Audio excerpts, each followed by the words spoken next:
10 बजे तक। अरे मैं पूछ रहा हूँ कब तक सोएगा? मौत के आने तक, आंखें धुंधली होने तक कब तक सोएगा? तेरे ख्वाबों के ब्लर होने तक, सांसों को आधा झूलने तक कब तक सोएगा यार? कब तक सोएगा? देख दुनिया कितनी आगे भाग गई है। जो चांद आधा था वो पूरा हो गया, कितने सूरज उगकर वापस ढल गए, कितने मौसम आए और चले गए, और तू सिर्फ सपने देखने में ही रह गया। काश के तू थोड़ा उनको पूरा करने पर भी ध्यान देता, काश के तू थोड़ा मन लगाकर पढ़ता। बातें तो सभी करते हैं कि अगर तुम्हारे पास आखिरी का एक दिन होता तो क्या करते, लेकिन ऐसा सच में करके देखो। सोचो कि हर दिन तुम्हारी जिंदगी का आखिरी दिन है, और अगर वो आखिरी दिन है तो तुम उस काम को करोगे जो तुम्हें अंदर से सच्चा वाला सेटिस्फेक्शन देता है।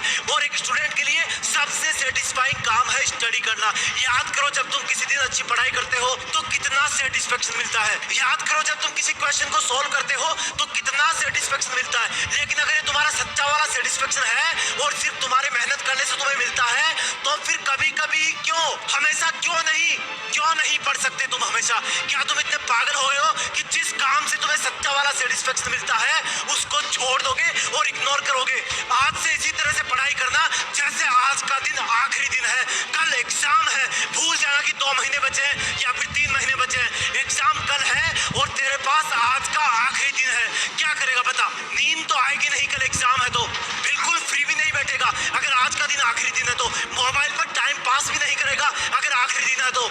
अगर बहुत बड़ा करना है तो अपने अंदर एक आर्टिफिशियल इमरजेंसी क्रिएट करो कि मेरे पास इस काम को करने के लिए सिर्फ आज का दिन है। जरूरी नहीं कि आज के दिन में वो काम पूरा हो जाए, लेकिन आखिरी वक्त तक जिंदगी की परीक्षाओं से लड़ते रहना ही एक वीर योद्धा की निशानी है। एक स्टूडेंट के लिए आखिरी वक्त तक एग्जाम से लड़ते रहना ही उसका धर्म है। लास्ट सेकंड तक सीखते रहना ही उसका धर्म है। चीजों को प्रैक्टिकली समझो, रटो मत, उनको विजुअलाइज करो। किताबें बोरिंग तुम्हें तभी लगती है जब उसको एक निर्जीव वस्तु मान लेते हो। उसकी हर एक लाइन को विजुअलाइज करो, हर लाइन एक छोटा सा सीन बयां करती है। फिर भी याद नहीं हो रहा तो लिख के याद करो, लेकिन करो। ये पढ़ाई की एग्जाम जिंदगी की सबसे छोटी और पहली एग्जाम है, जिसके बाद लाइफ में एग्जामों की लाइन लगी हुई है। हर एग्जाम का लेवल बढ़ता जाएगा और वहां से किसी दिन पीछे देखोगे तो पाओगे कि ये पढ़ाई वाली एग्जाम तो सच में बहुत छोटी सी थी। फील करो जब तुम पास होकर अगली क्लास में चले जाते हो तो पिछली क्लास की पढ़ाई तुम्हें कितनी आसान लगने लग जाती है। यही चीज लाइफ में होती है। पढ़ाई की एग्जाम को क्रॉस कर जाओगे तो ये भी छोटी लगने लगेगी, लेकिन इसके लिए तुम्हें एग्जाम वाला लेवल अच्छे मार्क्स से पार करना होगा। भले ही मेरिट में ना आ पाओ, भले ही फर्स्ट रैंक पर ना आ पाओ, लेकिन अच्छे मार्क्स आएंगे तो फ्यूचर वाली जिंदगी के एग्जामों में कॉन्फिडेंस बहुत रहेगा, क्योंकि तुम्हें पता होगा कि तुम बहुत मेहनत कर सकते हो और हर मुश्किल से लड़ सकते हो। किताबों में होता ही क्या है, हर लाइन शब्दों से मिलकर बनती है, और अगर उन्हीं शब्दों का सीक्वेंस चेंज कर दोगे तो लाइन का मीनिंग बदल जाएगा। इसलिए रटने का काम नहीं चलेगा, तुम्हारा दिमाग उनकी सीक्वेंस भूल जाएगा। अगर याद करना है तो कंसेप्ट क्लियर करो, उनको समझो, और ना समझने में बगावत करता है तुम्हारा दिमाग, जो कि फालतू चीजों को पहले प्रायोरिटी दे देता है, नेगेटिव चीजों को पहले प्रायोरिटी दे देता है। जिस दिन तुम्हारी दोस्ती किसी किताब से हो जाएगी तब उस किताब के पूरा पढ़ने पर तुम इमोशनल हो जाओगे, जैसे कि कोई फ्रेंड तुमसे दूर चला गया हो और फिर तुम उसके वापस बनने पलटोगे, उसमें तुम वापस खोना चाहोगे। जिंदगी में आगे जाकर ये पढ़ाई वाला वक्त तुम्हें बहुत याद आएगा, और सच बता रहा हूँ तुम तब सोचोगे कि शायद थोड़ा और ज्ञान हासिल कर लेता तो आज मैं अपने सपनों के ब्रांड वाली कार रखता। लेकिन तब सोचने से कुछ नहीं होगा, अगर होगा तो सिर्फ और सिर्फ अभी करने से होगा। सीखो, आगे बढ़ो, और जिंदगी की चुनौतियों से लड़ने के लिए ज्ञान का एक मजबूत कवच तैयार करो। अपनी औकात इतनी बढ़ाओ कि जिस इंसान से तुम 2 मिनट बात करने के लिए तरसते हो वो फ्यूचर में तुमसे 2 मिनट मिलने के लिए अपॉइंटमेंट लेकर आए। पढ़ाई यही तुम्हारा सबसे बड़ा हथियार है। इसको सही तरीके से यूज करना जान लिया तो समझो सब जान लिया। एग्जाम कोई भूत नहीं है जो तुम्हें खा जाएगा। जवाब देने से तब तक मत रुकना जब तक तुम सेटिस्फाई ना हो जाओ। रफ्तार से लिखना, अभी से लिखने की प्रैक्टिस करना। जब लिखो तब ऐसा लगे कि यही है असली टॉपर। ये पेन तुम्हारी तलवार है और पेपर तुम्हारा दुश्मन। ये आंसर शीट तुम्हारा जंग का मैदान है। तुम्हारे पेन को पेपर से लड़ने के लिए 1 सेकंड भी मत रोकना।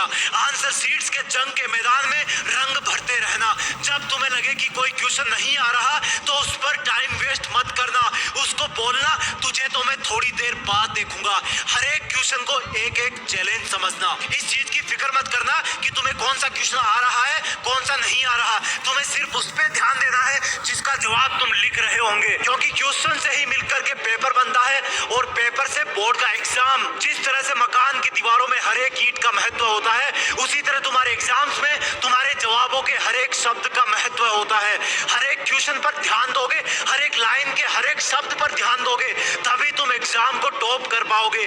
कोई बगल वाला तुमसे तेज भाग रहा हो तो मन ही मन बोलना कि जो मकान जल्दी जल्दी बनाया जाता है उसमें गलती रहने के चांस भी ज्यादा रहते हैं। अगर बगल वाले को तुमसे ज्यादा क्वेश्चन के जवाब पता हो, तब ध्यान देना सिर्फ उन्हीं प्रश्नों के उत्तर पर जो तुम्हें बहुत अच्छे से आते हैं। तुम्हें कॉन्फिडेंस किसी भी हालत में कम नहीं करना है। अगर एक बार बैकफुट में चले गए तो टाइम सट से भाग जाएगा। अगर कॉन्फिडेंट रहे तो ये एग्जाम तुम्हारे लिए 2020 मैच का काम करेगा और तुम इसमें सेंचुरी मार दोगे। चाहे कोई कितना भी पढ़ ले, एग्जाम वाला कॉन्फिडेंस ही मार्क्स पर असर डालता है। चाहे कोई कितना ही रट ले, एग्जाम में कूल रहने वाला ही असली टॉपर होता है। इस एग्जाम में अपनी पूरी जी जान झोंकने की कोशिश करना, इस एग्जाम को गर्व करने वाली एक ऐतिहासिक घटना में बदल देना, साबित कर देना कि लोग जितना सोचते हैं तुम उससे कई ज्यादा सोचते हो। साबित कर देना कि तुम जितना सोचते हो तुम उससे कहीं ज्यादा हो। ये सिर्फ लिखने वाली एग्जाम नहीं है, ये तुम्हारे कॉन्फिडेंस की एग्जाम है, तुम्हारी प्लानिंग की एग्जाम है, तुम्हारे जुनून की एग्जाम है। इसको सिर्फ पेपर से जोड़ करके मत देखना, नहीं तो डरते रहोगे और डरना तुम्हें अच्छा नहीं लगता। इसलिए एग्जाम को बोलो कि सुन एग्जाम, थोड़ा सा वेट कर, मैं अपने हथियार घिस रहा हूँ। तू चाहे कितनी भी बड़ी हो, जीत तो मेरी ही फिक्स है। जानना चाहते हो किताबें ब्लैक एंड व्हाइट क्यों होती है?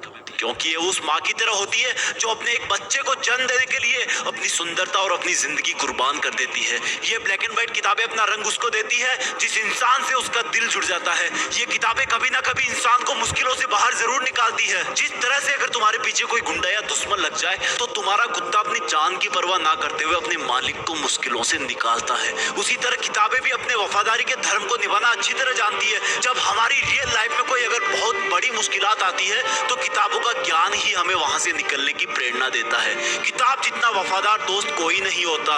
उसके पेज कितने भी फाड़ो, उसको कहीं पर भी रख दो, लेकिन उसके मन में ये नहीं होता कि मेरे साथ कुछ गलत हो रहा है। वो फिर भी अपना गुण नहीं छोड़ती, वो ज्ञान देती रहती है जब तक कि लेने वाले का दिल हरा ना हो जाए, जब तक कि उसको किताबों की बाहों में नींद ना आ जाए। कौन कहता है कि किसी इंसान को सिर्फ अपने महबूब की बाहों में ही अच्छी नींद आती है? शायद उन लोगों ने कभी किताब के बारे में नहीं सुना, लेकिन आज किताबों की जगह सोशल मीडिया ने ले ली है। किताब के पेज में पेंसिल से मार्किंग की जगह मोबाइल पर उंगलियां चलती है। वो किताब आज भी दबी हुई आवाज में बोलती है कि तू कितना बदल गया है। जिन किताबों से, जिन पन्नों से इतिहास के कई महान किस्सों की ऐसी ताजी खुशबू आती है कि मानो कल की ही बात हो। कई आविष्कारों के समीकरण छुपे हुए हैं। वो बेजुबान तो होती है लेकिन दिल की बहुत सच्ची है। वो बेजुबान तो होती है लेकिन उसके इशारे तुम्हें हमेशा सही रास्ते ही दिखाते हैं। वो बेजुबान तो होती है लेकिन उसका दिल तुम्हारी तरह काला नहीं होता। उसके पन्नों में एक बार जो लिख गया वो तब भी उसके दिल से नहीं मिटेगा जब शायद तुम भी इस दुनिया से मिट जाओगे। ताजुब की बात तो यह है कि किताबों में जगह बनाने के लिए किताबों से दोस्ती करनी पड़ती है। अब मेरे कई भाई सोचेंगे कि आइंस्टीन तो नहीं गया स्कूल। कहना सही है आपका। स्कूल न जाने का मतलब ये नहीं कि आइंस्टीन ने किताबें नहीं पढ़ी। अब्राहम लिंकन जो कि अमेरिका के राष्ट्रपति बने, वो पड़ोसियों से किताबें उधार मांग के लाते थे। डॉक्टर अंबेडकर जिनको क्लास में घुसने नहीं दिया जाता था, उनके किताबों के प्यार ने उनको भारत का संविधान लिखने के काबिल बना दिया। आज किताबों की जगह पीडीएफ ने ले ली है और जहां पर तुम पीडीएफ पढ़ते हो वहां बहुत सारे काम होते हैं। तुमने सबको मिक्स कर दिया है। पीडीएफ पढ़ते हुए तुम्हारे पास नोटिफिकेशन आते हैं कि किसी ने तुम्हें फोटो में टैग करा है, किसी ने तुम्हें कमेंट में मेंशन किया है। मत करो किताबों के साथ अन्याय। इतिहास में कोई पीडीएफ नहीं था तो क्या लोगों ने ज्ञान हासिल नहीं किया? जरा सोचो उस इंसान के बारे में जिसकी रोजी रोटी सिर्फ किताबें बेचने से ही चलती है। वो रोजी रोटी नहीं, तुम्हें तुम्हारी जिंदगी बेच रहा है। उस जिंदगी को बर्बाद मत होने दो। किताबों की आवाज को पहचानो, कभी दिल लगाकर देखो, तब देखना किताब तुम्हारा पूरी रात भर कैसे साथ निभाती है। महान इंसानों का रहस्य है किताबें। तुम्हारी सफलता की एकमात्र उम्मीद है किताबें। अब भी अगर इग्नोर करोगे तो जिस तरह किताब कभी दबी हुई तुम्हारा वेट कर रही है, उसी तरह तुम भी कभी अपनी किस्मत के बदलने का वेट कर रहे होंगे। Just study. लेट नहीं हो तुम। हाथ बढ़ाओ किताबों की तरफ। उसका मन साफ है, वो तुम्हें माफ कर देगी। जब तुम दोनों एक हो जाओगे तब तुम दोनों किसी का भी मुकाबला कर सकते हो। सोशल मीडिया को भाड़ में जाने दो। जिस किताब को पढ़ते हुए तुम्हें नींद आ रही है, क्या उसको लिखने वाला एलियन था? लिखी ना किसी ने तो ये किताब। बहाने बनाना बंद करो। मूड नहीं है, पढ़ाई बोरिंग लगती है, नींद आ रही है तो उठकर 10 पुशअप मार लो। कर सकते हो, बन सकते हो जिद्दी, हरा सकते हो एग्जाम को, बन सकते हो टॉपर, कर सकते हो अपने पेरेंट्स का नाम रोशन, कर सकते हो मुकाबला खुद से, खुद के आलस से, खुद की नींद से, सोशल मीडिया से, खुद के साथ हो रही गद्दारी से, उन आंसुओं से जो तुम्हारी फैमिली को किसी और ने दी है। कर सकते हो मुकाबला उस दर्द से जो तुम्हें किसी के ब्रेकअप से मिला है। बदल सकते हो अपनी किस्मत।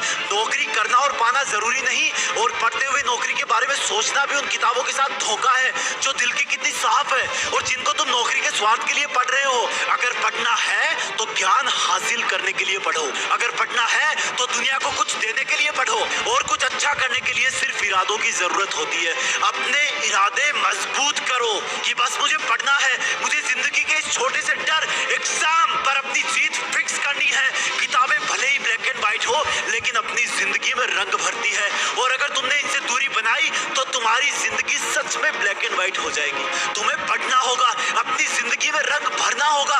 उस रंग से ही तुम्हारे घर में रोशनी आएगी, वो रोशनी तुम्हें सितारा बनाएगी, और जब तुम सितारे बन जाओगे तब उसी किताब की ब्लैक एंड व्हाइट लाइन में एक नाम तुम्हारा भी शामिल हो जाएगा, और फिर तुम भी किताबों से प्यार करने वालों की जिंदगी में रंग भरोगे। और प्लीज आइंदा बेइज्जती मत करना किताब की, ये बोलकर कि मन नहीं करता। जय हिंद, वंदे मातरम।